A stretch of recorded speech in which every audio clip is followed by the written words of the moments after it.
Amigos, muy buenas noches y bienvenidos a Andalucía Paranormal, aquí en su casa, en 7 Televisión Andalucía.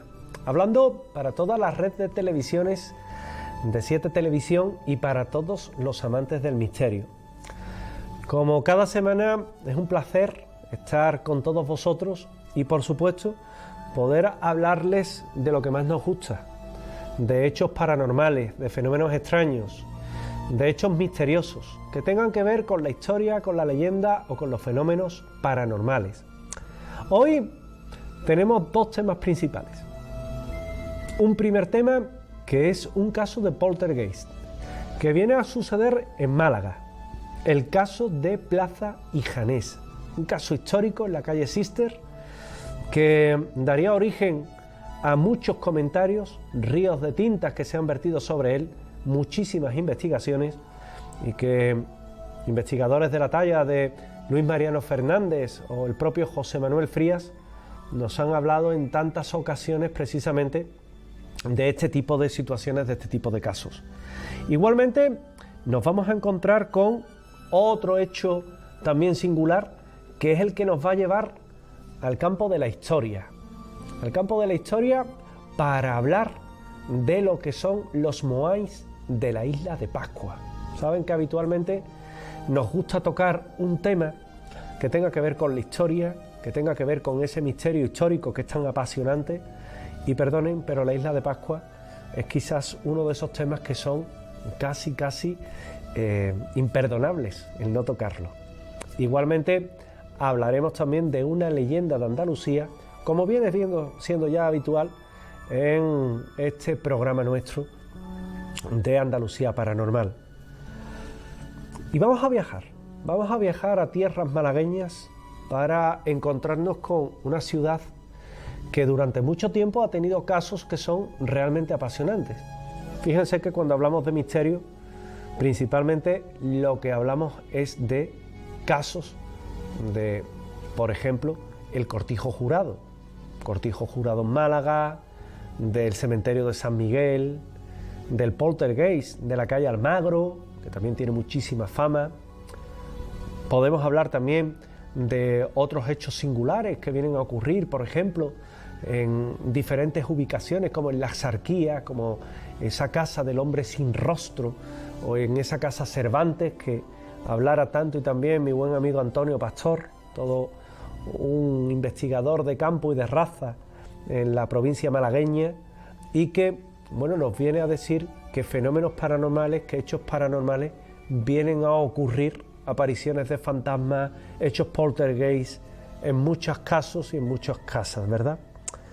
Pero cuando hablamos del fenómeno de Plaza Hijanés, la editorial, hay que decir antes que Plaza Hijanés es una editorial, sigue existiendo como tal y además muy buena, junto con otras también grandes como pudieran ser Planeta y las grandes al fin y al cabo del mundo editorial, pues Plaza Hijanés tenía su sede en la calle Sister y ha pasado ya tiempo, ¿eh? Estamos hablando de un caso que tiene ya más de 25 años y que nos detenemos precisamente en un 6 de junio del año 1991, cuando en las oficinas de Plaza Hijanés nos vamos a encontrar con lo que ocurre en la calle Sister.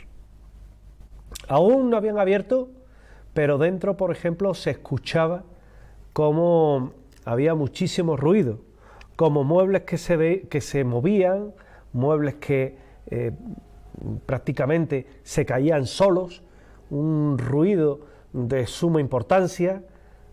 Realmente extrañaba y sorprendió porque en ese momento no había trabajando nadie. Enseguida llegaron los primeros gritos.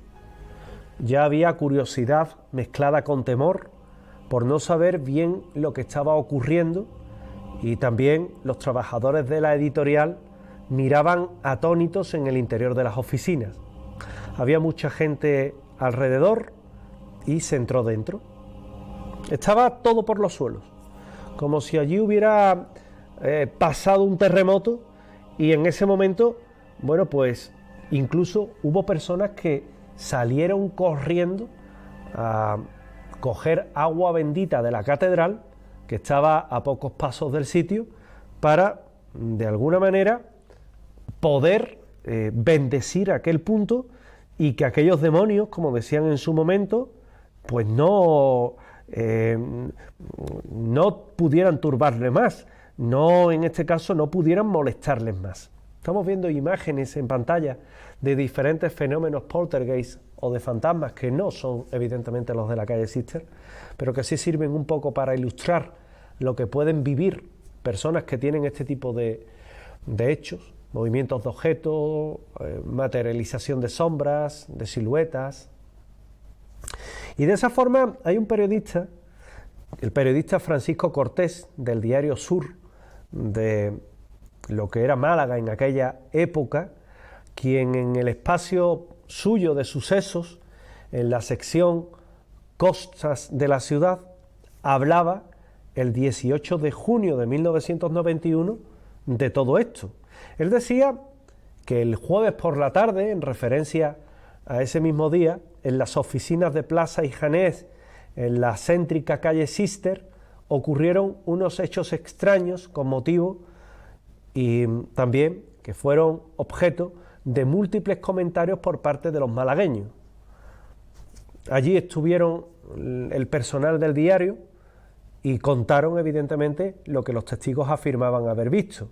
Y lo que decían eran que en el interior de las oficinas, donde se celebraba una reunión de trabajo, comenzaron a escucharse golpes y ruidos extraños que de alguna manera hicieron que las paredes temblaran y que diferentes objetos cambiaran de ubicación de una forma sorpresiva.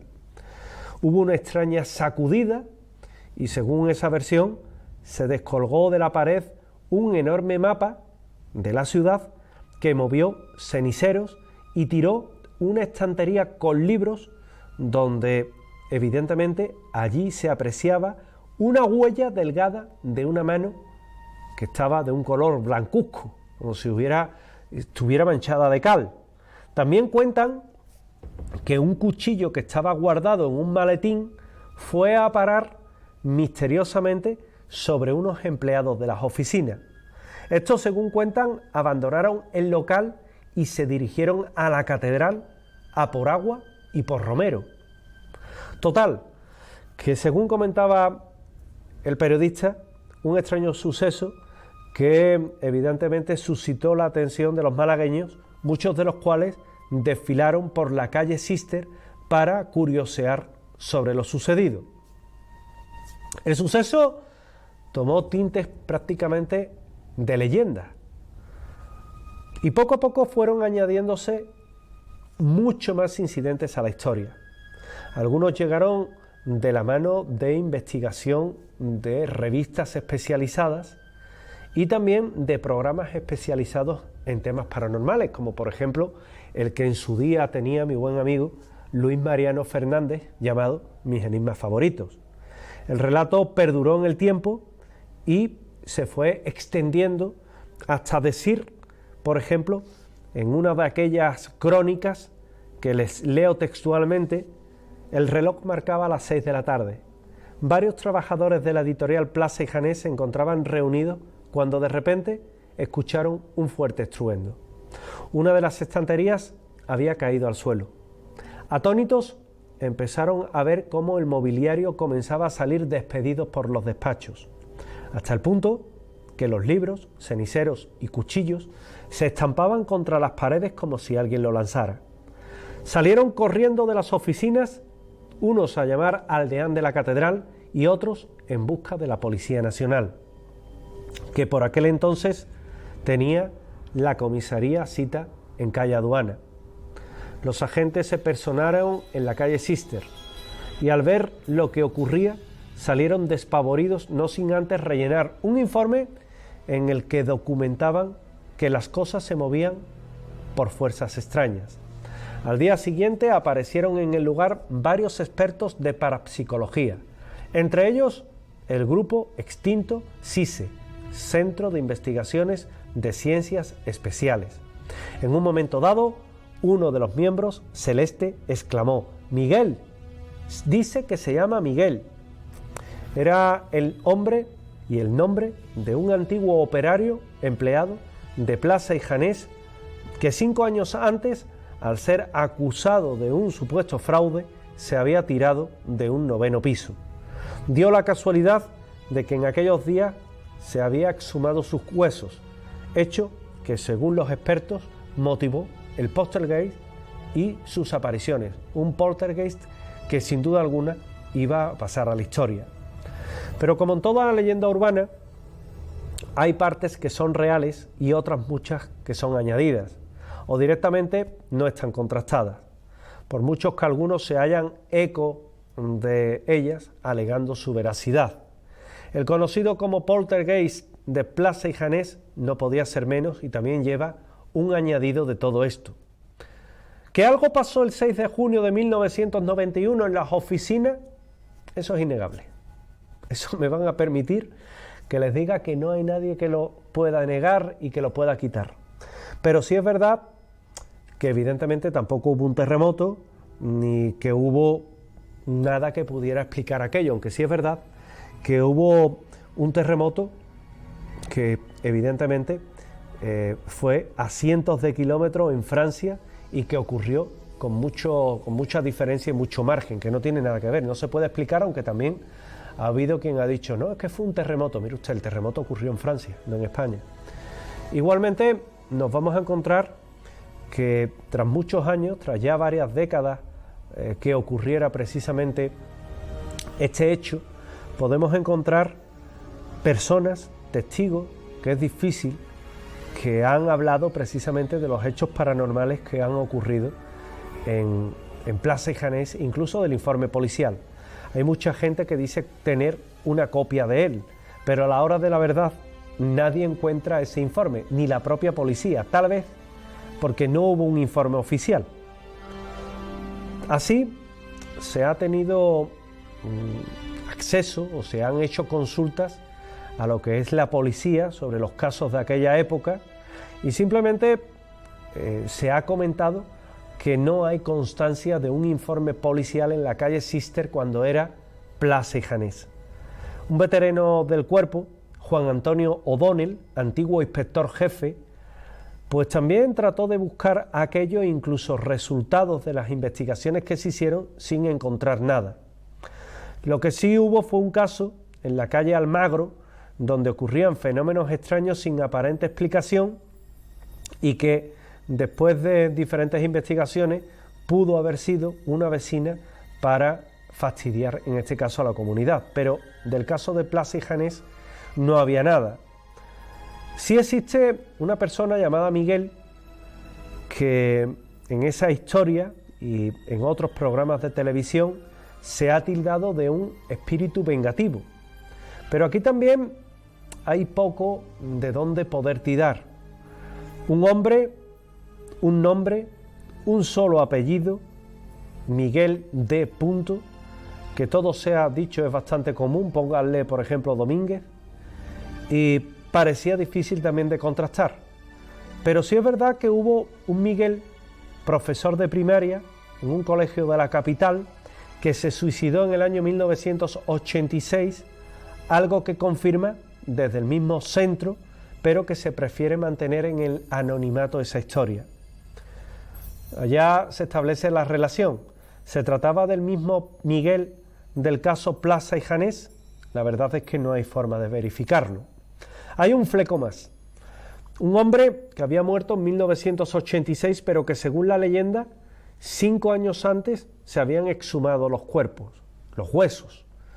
Tocaba verificar todo ello. Y después de leer las inhumaciones por parte del diario realizadas en 1986 en los cementerios de San Rafael y de San Miguel, que tiene el archivo municipal, solo se encontró un Miguel D. que con sus datos de nicho y parcela se pudo comprobar qué día se había exhumado sus huesos, aunque poco tenía que ver con aquel 6 de junio. La fecha real, 6 de abril de 1996, 5 años después de los fenómenos paranormales de Plaza y Janés. El motivo no es otro que el que indicaron los trabajadores de Parsemasa, que en aquella época era quien se encargaba de la exhumación de los cuerpos y evidentemente son los que tenían aquella información. Sin informe, sin fantasma, la historia fue perdiendo fuerza, pero sí es cierto que los trabajadores que habían desempeñado allí su labor hablaban de sillas que se movían solas o de luces que parpadeaban o de tremendos sonidos que se escuchaban en aquellas oficinas. La intervención del grupo SISE seguía siendo llamativa porque sí es verdad que era la que daba el punto de veracidad a todo lo que era esa investigación. Uno de los fundadores, José Antonio Gallardo, que ya pasa de los 80 años, explica que era un grupo de amigos que estaba atraído por la investigación de fenómenos extraños y que desde finales de 1960, comienzos de 1980, fueron muy activos y que su nombre era conocido solo en algunos entornos malagueños. Su presencia sí es verdad que era habitual en lugares donde se decía que ocurrían hechos extraños y muchas veces se encontraban ante hechos sui generis, ¿verdad?, que es como se les llamaba a este tipo de casos. Ahora queda por dilucidar la realidad del caso Plaza y Janés, que como les he dicho, nadie pone en duda. Simplemente se trata de ubicar la fuente y de separar lo que se llama el grano de la paja, quitar todo lo que se le ha añadido y quedarnos simplemente con el hecho puro en sí. Por el local de Plaza y Janés han pasado ya diferentes negocios. El pub Beethoven, el banco Medialanum, Modas Vans, y todos los responsables indican que en ocasiones han sentido presencia, incluso han visto objetos caerse, mochilas moverse, además de algún suceso sin aparente explicación lógica. En la planta de arriba, que hace ya años estaba la asesoría Picasso, pues también han hablado de fenómenos extraños, aunque sí es cierto que no han percibido nada que se parezca a lo que se vivió por parte de los empleados de la antigua editorial. A diferencia de otras noticias, en esta hasta el tiempo juega en contra, pues cada vez es más difícil saber qué ocurrió realmente en Plaza y Janés el 6 de junio de 1991. Aún así, hechos que se han dado, por cierto, durante años y que han sido rebatidos en un caso y en otros no, pero que sea como fuere, yo incluso lo tengo recogido en uno de mis libros, en el libro, en este caso, en la guía de la Andalucía Mágica, de la editorial Cúpula de Planeta, y que cuenta precisamente este caso con profusión, también con la información de mi buen amigo José Manuel Frías. Pero sí es verdad que, por ejemplo, el jefe de ventas de la editorial Plaza y Janés fue testigo directo de estos hechos y explica cómo vivió exactamente aquel 6 de junio de 1991. Él se llama Rafael Ortega, estaba sentado en una silla de mimbre en el porche de su casa y comenzó a dar una entrevista en la que Ortega afirmaba que él tenía miedo de cómo se vive aquellos incidentes, que le llamó la atención cómo todavía el caso era recordado y cómo incluso pues el miedo de que les ocurriera pues les atenazaba. Él cuenta cómo en un día, incluso horas después de aquel artículo del poltergeist de la calle Sister, contactaba con su hijo una determinada televisión para volver a hablar de este tema. Rafael Ortega, jefe de ventas de Plaza y Janés y testigo directo de los hechos, pues comienza a narrar lo que ocurre y comienza a rememorar lo que ocurrió aquella tarde. 5:30 de la tarde, Plaza y Janés. Él estaba enseñando a dos personas en la sala de ventas de la planta de abajo cuando escucharon un ruido en el exterior. Al salir, un fluorescente de los expositores que daba a la calle estaba roto en el centro de la habitación. En ese momento escucharon otro ruido, ahora en la sala de ventas. Volvieron a ella y la pizarra en la que estaba escribiendo se había descolgado, creando y dando lugar a un nuevo golpe. El tope del cerrojo de la puerta principal, que llevaba 30 años sin quitarse, estaba tirado en el centro del hall y los lapiceros con bolígrafos y algunas cortinas también estaban caídos. Atónitos, vieron que un mueble se desplomaba delante de ellos sobre una mesa y en su parte superior tenía marcas de manos como si alguien lo hubiera tirado.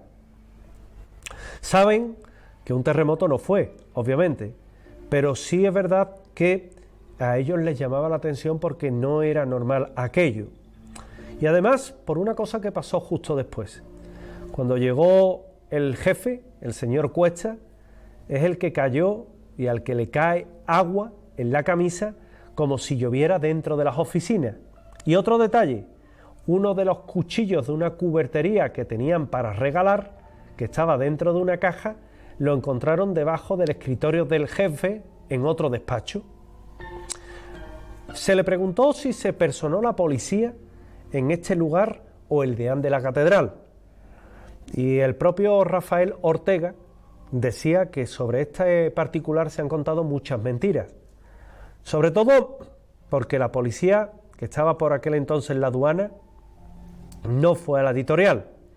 Pero al ver que no pasaba nada más, pues ellos, la policía se fue, pero no estuvieron investigando en el recinto, estuvieron haciendo una visita, pero no una investigación, ni mucho menos levantando atestado, por lo cual no hubo ningún informe, simplemente fue una visita de cortesía por los hechos que se habían popularizado en toda Málaga. Por otro lado, uno de los trabajadores, Joaquín, sí fue a la catedral a por agua bendita y a por romero, pero que no fue ningún deán, ni mucho menos un clérigo, ni nadie por el estilo. Le explican que cómo surge aquel fantasma, cómo surge la historia del fantasma. Y comentó que por allí se pasaron varios psicólogos, hicieron incluso una cadena humana en la que había 14 o 15 personas, en silencio, con 2 grabadoras, y una de las mujeres dijo, mira, mira, por ahí va. Y otro más de aquel grupo de investigación dijo aquello de qué es lo que está pasando porque no veían nada. Las grabadoras hicieron un ruido extraño y en ese momento pidieron una foto de Miguel, el trabajador que se había suicidado años atrás. Traen una fotografía enmarcada, pero bueno, el marco, la verdad, es que no dejaba, por una astilla que tenía por detrás, no dejaba ver bien la cara, y confirmaron que se trataba del propio, de esta propia persona, de este propio Miguel que había fallecido. ¿Qué había pasado entonces? Pues la verdad es que con el paso del tiempo, una vez más, en las oficinas de Plaza y Janés venían a ocurrirse esos hechos extraños, esos archivadores que se abrían, esos papeles que salían volando, pero que también es verdad que se mitificó mucho el caso. Rafael Ortega y Fidel Martínez también quisieron poner fin a los rumores que se hablaban de aquel día, y eso sí, aunque quitaron hierro a algunos incidentes, otros, pues evidentemente, como pueden comprobar, pues no dejan de ser llamativos y significativos en cuanto a los hechos paranormales que se narraban, que se contaban, que vinieron a ocurrir en este punto, en este inmueble de la calle Sister en Málaga, donde estaba Plaza y Janés. A partir de ahí son muchos los hechos que se cuentan. Es, como les digo, uno de los casos míticos que hay en la provincia de Málaga, pero que de alguna forma a nosotros nos ha servido hoy para recordarlo y también para hacer un poco de historia, diferenciar leyenda, realidad, de lo que significa precisamente uno de los casos poltergeist mejor documentados, por lo menos en prensa, de los que podemos tener, y también ocurridos dentro de Andalucía, que al fin y al cabo es lo que solemos hacer aquí en Andalucía Paranormal, tocar casos, por lo menos en nuestra primera parte del programa, que son muy de acá, muy de nuestra tierra. Vamos a pasar esta revista digital nuestra, vamos a pasar esta página, esta revista visual, esta revista que se llama Andalucía Paranormal, para viajar. En este caso los voy a llevar a el que dicen que es el ombligo del mundo.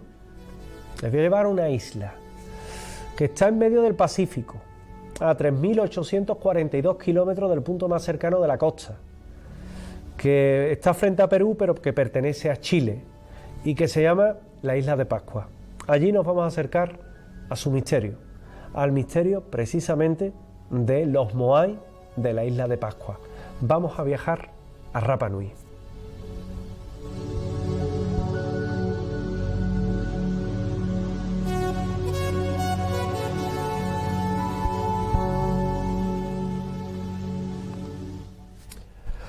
Y continuamos porque nos vamos a viajar a esa Isla de Pascua.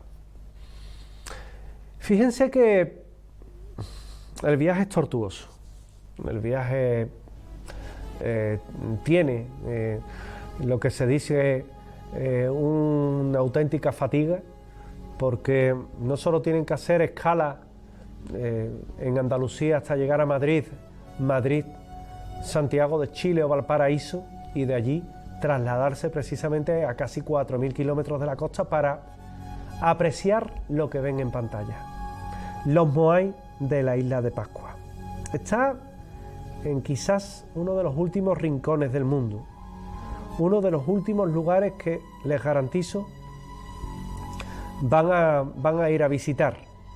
Pero sí es cierto que todavía son muchas personas que se preguntan cómo pudieron haber llegado, cómo se pudieron haber construido esos Moai, esas cabezas que en la actualidad podemos encontrar y que de alguna manera, que de alguna forma, hoy día también siguen siendo parte del misterio en aquel punto.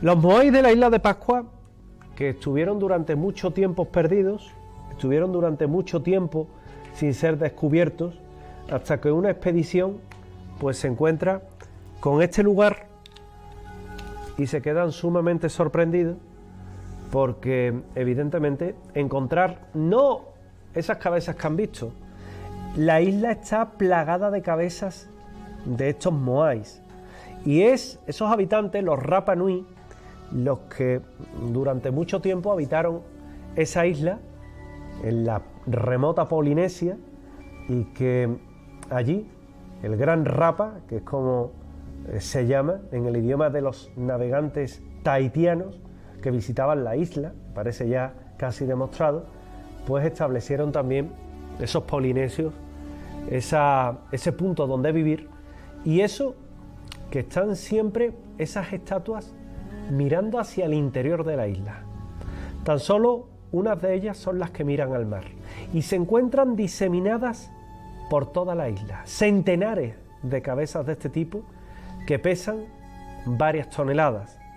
La tradición oral cuenta del pueblo Rapa Nui, que llegó desde la mítica isla llamada Hiva, probablemente las Islas Marquesas, guiados por su primer rey, Otumatua. La sociedad estaba dividida en tribus y aseguraban ser descendientes directos de los dioses. En el litoral establecían centros religiosos, políticos y ceremoniales, y adoraban a sus famosos Moais. Se estima también que sufrieron una crisis de superpoblación entre los siglos XV y XVI, aunque esto evidentemente es muy discutible. Eso lo que iba a acabar provocando era la lucha por el alimento y también la lucha entre las diferentes tribus, las orejas largas y las orejas cortas, que es como se les llamaban, que habitaban en ese lugar. Los Moai hoy día siguen siendo un misterio. Tienen un increíble tamaño. Su belleza es digna de admirar, y todos los que han visitado la isla caen rendidos precisamente ante toda la magnitud que tienen esas figuras. Son más de 900 y se encuentran distribuidos por todo el lugar. La mayoría de ellos están fabricados en toba, que sacan del cono volcánico de Ranu o de Rano Rakaru, que es un volcán extinto donde todavía quedan algunas cabezas, algunos Moai en fase de construcción. Al abandonarse las canteras abruptamente, quedaron a medio labrar. Los terminados, originalmente situados sobre un altar ceremonial al que llaman ajú, y fueron también posteriormente derribados por los isleños aproximadamente en el siglo XV. Por suerte, desde 1956 muchos de ellos se han restaurado y gracias a ellos se descubrió en 1978 que en las cavidades oculares llevaban placas de coral a modo de ojos. Imagínense la belleza que tienen esas imágenes, o que tenían esas imágenes, que unos van tocados con ese sombrero que se llama pucao, de piedras rojas, y otros no. Pascua es prácticamente una prisión, porque tengan en cuenta, las islas más cercanas, la costa más cercana del continente está a 4.000 kilómetros casi, y que las más cercanas, como las islas Pitcairn, están también bastante alejados, con lo cual una travesía en el Pacífico es prácticamente una locura, teniendo en cuenta que el Pacífico, el Océano Pacífico, lo único que tiene de Pacífico es su nombre. Estas figuras que están viendo pesan más de 10 toneladas, se extraían del cráter de Punapau, se hallaban y se tallaban, y después lo que se hacía era colocar sobre las cabezas de las estatuas esos pucaos. Como es lógico, cuando los primeros navegantes europeos llegaron a la isla, quedaron perplejos ante el tamaño, la complejidad y la magnitud de estas estatuas. Además de toba, de esa piedra, la toba, que también fueron ladrados en traquita blanca, basalto, que es de extrema dureza, y escoria roja. La sorpresa de los europeos es natural si pensamos que miden unos 4,5 metros y que algunos llegan hasta los 10 metros de longitud, siendo los Rapa Nui capaces de tallar durante años precisamente estas piedras. Se construían en el propio volcán. Uno de tantos misterios de los Moai es por qué se decidían erigir, construir en el propio volcán Rano Rakauru y después trasladarlo al sitio, en un proceso de construcción que era el que les voy a narrar, porque primero el Moai era delineado en la roca y después se tallaba, dejando una quilla a su espalda para mantenerlo unido a la roca. En las cavidades oculares, mientras que estaba tumbado, solían colocarse placas de coral a modo de ojos y también unos copetes o moños en la cabeza. En realidad se construyeron durante mucho más tiempo de lo que se creía. En 2020, un estudio publicado en el Diario Científico de Arqueología llegó a la conclusión que la idea de la civilización que estaba en decadencia cuando llegaron los europeos era y es absolutamente falsa. Al parecer, la construcción de estos moais, de estas estatuas, no decayó con el tiempo, sino que continuó durante más del que podemos creer antes que llegaran los europeos por primera vez en el año 1722. Además, no solo es la cabeza, tienen cuerpo. Diferentes excavaciones han demostrado que no solo se tratan de cabezas, sino que también tienen debajo un cuerpo sólido y que esos cuerpos eran trasladados, como sucede con las pirámides, arrastrándolos, tirando de fuerza bruta, con movimientos coreografiados para poder mover las estatuas, en este caso llevarlo por diferentes puntos de la isla. También hay otra teoría que se barajó, que fue del experto Charles Love, en la cual nos habla de la posibilidad que se ayudaran con unas plataformas parecidas a trineos, hechas con troncos de árboles. De hecho, Love logró mover un moai de esa manera en tan solo 2 minutos, arrastrándolos. Es una teoría parecida a la de Love, la que también habla de una combinación de motivos, aunque fue la idea de Thor Heyerdahl, el explorador, que colocaba el moai de espaldas sobre el trineo de madera y se arrastraba. El moai entonces decía que también caminaba, porque iban tirando de él y iban haciendo que fuera pegando, en este caso, como pasos de un lado hasta otro y equilibrándolo. En los años 80, el ingeniero checo Pavel Pavel planteó otra hipótesis que también es singular. Alegaba que la estatua se ponía de pie, estable, y comenzaba a variarse su centro de gravedad, que es bajo, y se inclinaba hacia un costado, se balanceaba hacia adelante y lo utilizaban para dar pequeños pasos.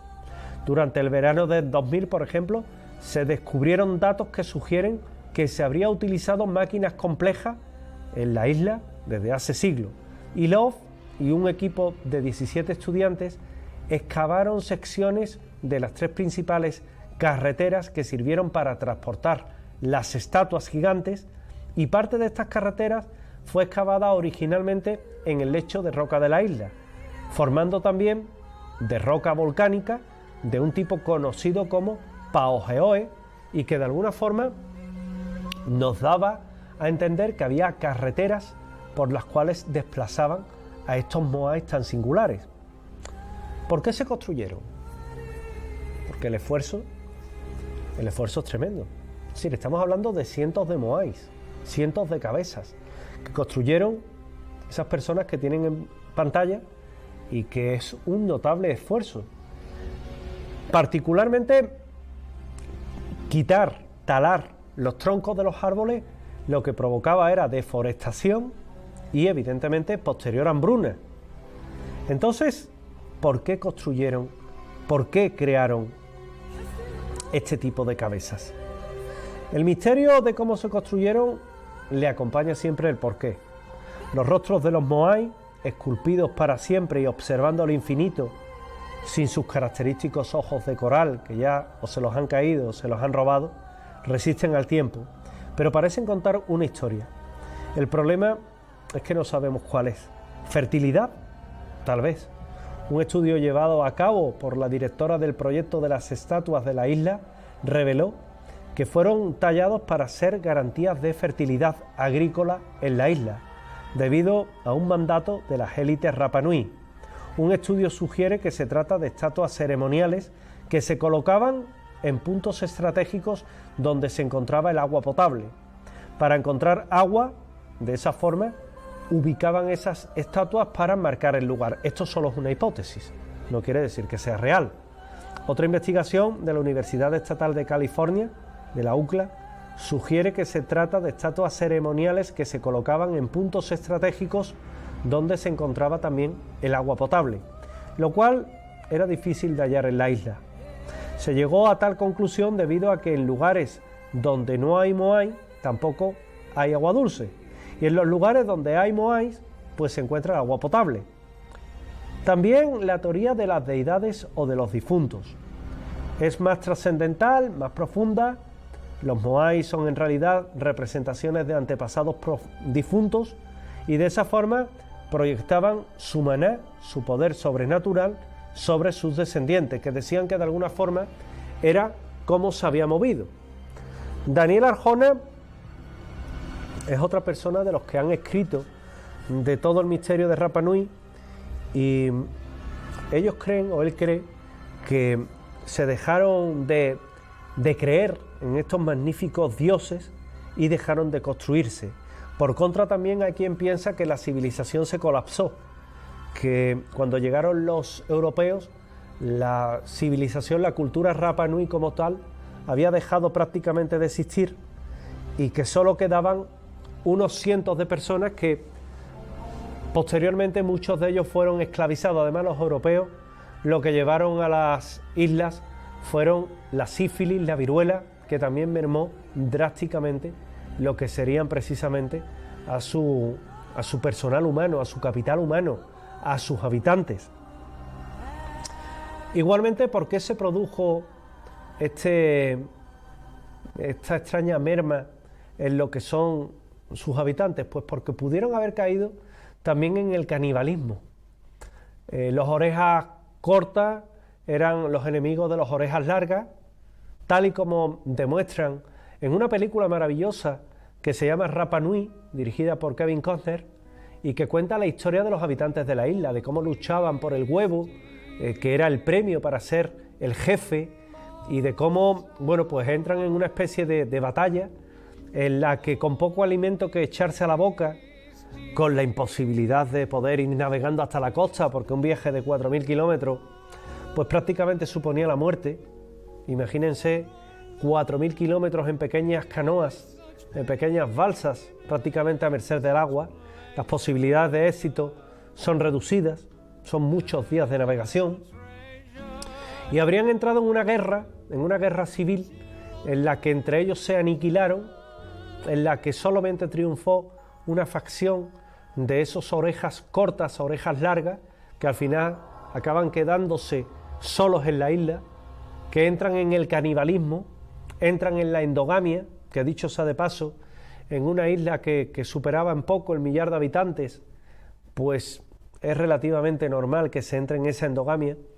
Y posteriormente, cuando llegan los europeos, se encuentran una población mermada, con pocas ganas de hacer la guerra, y que acabarían sucumbiendo a la esclavitud.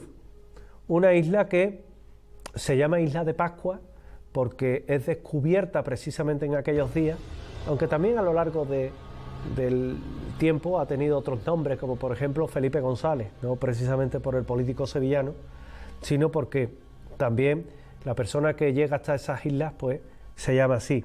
De esa forma hay que decir que tal vez un día descubran o se descubra para qué sirvieron aquellas cabezas, qué objeto o qué misión tuvo precisamente el albergar esas cabezas en aquel punto, por qué solamente 7 de ellas miran al mar, por qué el resto miran hacia adentro. Y también un misterio, el que están viendo en pantalla, el de la tablilla Rongo Rongo, que no es que yo hable mal, sino que es que las tablillas Rongo Rongo es una rara forma de escritura que se encontró en este mismo lugar, y las tablillas Rongo Rongo, pues que hoy día no se ha podido descifrar lo que nos quiere decir, sería el vestigio de lo que es un mensaje que tal vez nos habrían dejado los pobladores de la isla de Pascua. Se abandonó la construcción de los mismos. Hoy día el gobierno chileno ha reclamado cabezas de moais que están en diferentes puntos del mundo y que como parte de su patrimonio están reclamando, y en justicia pues hacen bien en hacerlo. Y a fecha de 2022 sigue siendo uno de los mayores misterios que podemos encontrar en nuestro mundo actual. Un misterio que nos ha llevado en esta segunda parte del programa a esa isla de Pascua, y que con esa puesta de sol les voy a dejar. Con esa puesta de sol les voy a abandonar, o vamos a abandonar este enclave para irnos un poco más allá, para irnos, en este caso, a otros puntos. Fíjense que en Costa Rica, por ejemplo, existe un lugar que hay unas esferas, le llaman las esferas de nadie. Tuvimos la oportunidad de visitarlas en la temporada pasada, y tal vez también estén relacionadas con rutas marítimas. Rutas marítimas que una de ellas pasa ¿por dónde? Una de esas líneas imaginarias pasa por Pascua. ¿Casualidad? O el candelabro de Paracas, que solo es visible desde el mar y que marca también una dirección, y que está en Perú, justamente frente a donde está la isla de Pascua. ¿Casualidad? Y que un poco más adentro lo que se van a encontrar son las líneas de Nazca, que tienen todo tipo de formas, que últimamente se han dicho que eran sistemas complejos de regadío, pero que también están en línea. ¿Casualidad? Demasiadas casualidades. No me voy a alinear con las teorías de Erich von Däniken, ni mucho menos, pero sí, cuando menos, deben de reconocer conmigo que es extraña. Y déjenme que acabe como solemos acabar siempre, con una leyenda breve, una leyenda que habla del Callejón del Duende. Cuentan que tanto en la ciudad de Sevilla como de Cádiz hay un callejón que se llama Callejón del Duende y que en su interior se aparece un fantasma. Cuentan que durante la revolución, en este caso durante los días de la independencia de Francia, que no sé por qué le llaman la guerra de la independencia, porque realmente Francia lo que hace es invadir, ocupar, en este caso un país que no era el suyo. Por tanto, más bien la guerra de la liberación francesa. Pues cuentan que en Sevilla había escarceos, escaramuzas, y que en uno de esos tiroteos un oficial francés cae en una calle del barrio de Triana. Cuando van a recoger el cuerpo, se encuentran que ya no está, que ha desaparecido. Y a partir de ese momento se comienza a ver por las noches al fantasma del oficial francés. Todo el mundo hablaba de él, el fantasma, pero nunca, evidentemente, se le identificó como una persona física, sino como una aparición. Tiempo después viene a suceder que se da una amnistía a los franceses o afrancesados. Y en esa amnistía que se hace, viene también a ocurrir un hecho curioso. El fantasma se trataba realmente de un oficial que había sido herido, pero no muerto, y que una chica de aquella calle lo había salvado entrándolo en su casa, curándolo y enamorándose de él. La pareja tiene una relación y él por las noches, temiendo ser reconocido, salía a hurtadillas y volvía por la mañana, por lo cual lo que se veía era una sombra que se escabullía al abrigo de la noche. Cuando se descubrió su historia, evidentemente la vida la tenía perdonada por esa amnistía y el Callejón del Duende dejó de llamarse Callejón del Duende en tiempos posteriores para llamarse Calle Ruiseñor. Igualmente en Cádiz tenemos una historia similar, una historia que nos habla de un pirata que se habría también refugiado en esas callejuelas, que hay una historia de amor por medio y que también habría fallecido y su fantasma se estaría apareciendo en aquel mismo lugar.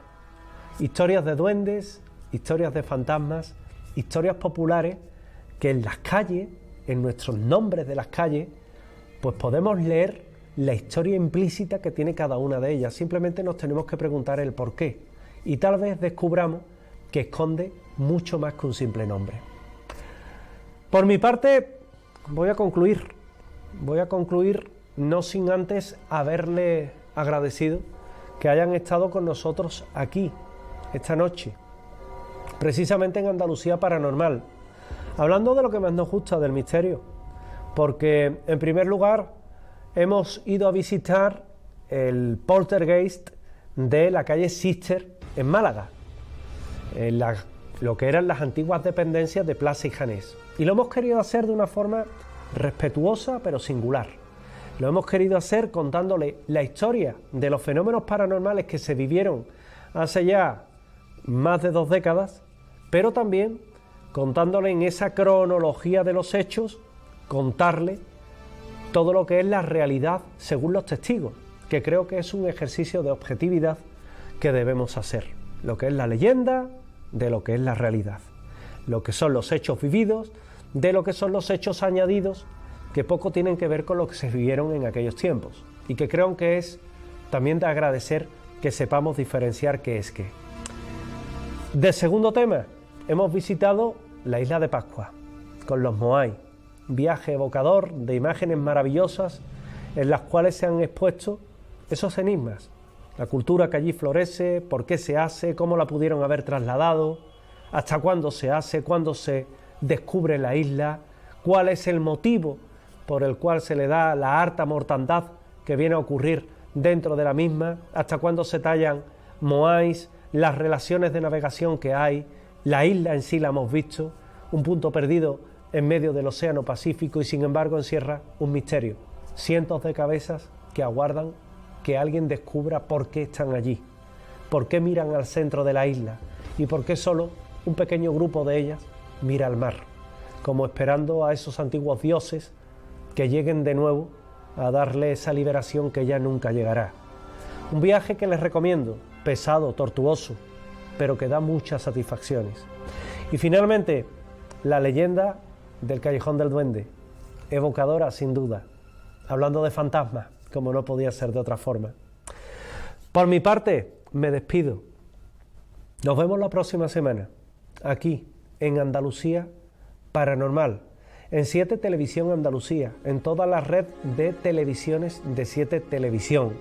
Y por supuesto, emplazándoles a una nueva cita. No olviden que tienen una redifusión también de este programa, que nos pueden ver a través de la página web, que se pueden suscribir, que pueden ver todos los capítulos que llevamos y que por supuesto en esa suscripción incluyen muchos más programas de esta casa que siempre son muy de agradecer y de mucha calidad.